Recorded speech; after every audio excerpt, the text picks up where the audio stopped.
Hey everyone, welcome to another Davinci Resolve install guide for FILMCAVE.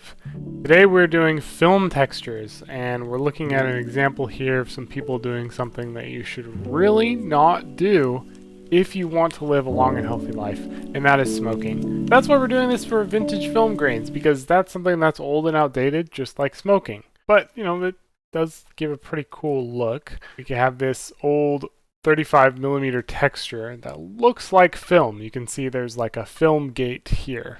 So it looks like it's loaded onto 35mm film reel. Alright, so that's the idea of what we're doing. One thing that I'll talk about a lot in these tutorials is using your power bins, because that's where we're going to load in a lot of these assets from the FILMCAVE bundle. So you may be wondering, well, where are power bins?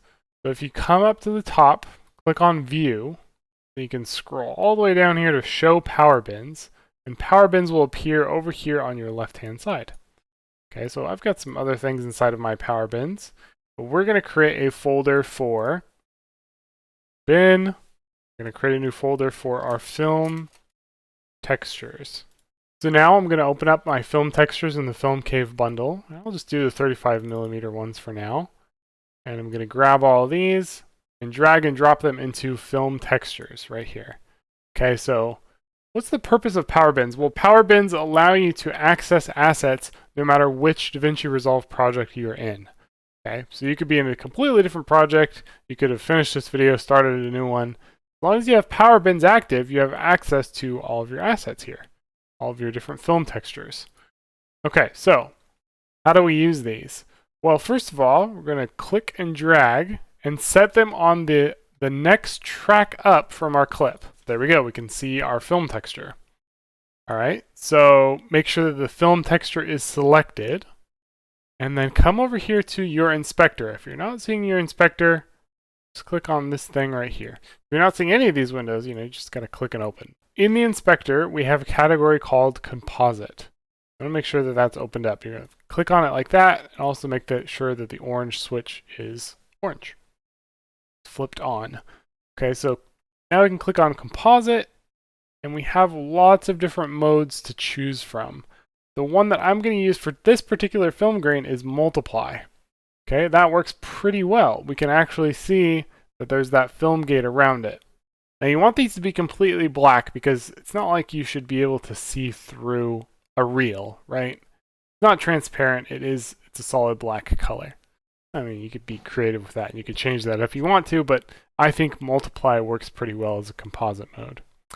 So a pro tip for you is that you can duplicate this clip, duplicate the film texture. So hold down Alt or Option and click and drag. That makes a duplicate. It makes the footage a little bit darker, but what I'm going to do is come to composite mode, and I'm going to try a different mode. I'm going to go down here to soft light. Soft light looks pretty good. I've actually gotten a little bit more of information of that like red film burn kind of effect that's around the film gate. What I might do now is maybe turn down the opacity. So you can turn these up or down more or less as you like. Okay, I like about 70 range. So feel free to use any kind of combination of film texture by using different composite modes. Something that you should know about overlays is they're usually not very long. Okay, you can see that I've reached the trim limit of my media. I can't make this any longer to the left or to the right.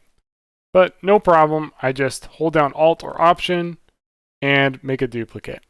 Okay, so you can just copy and paste those as long as you have your clip going. Okay, so let's play that back and see what it looks like.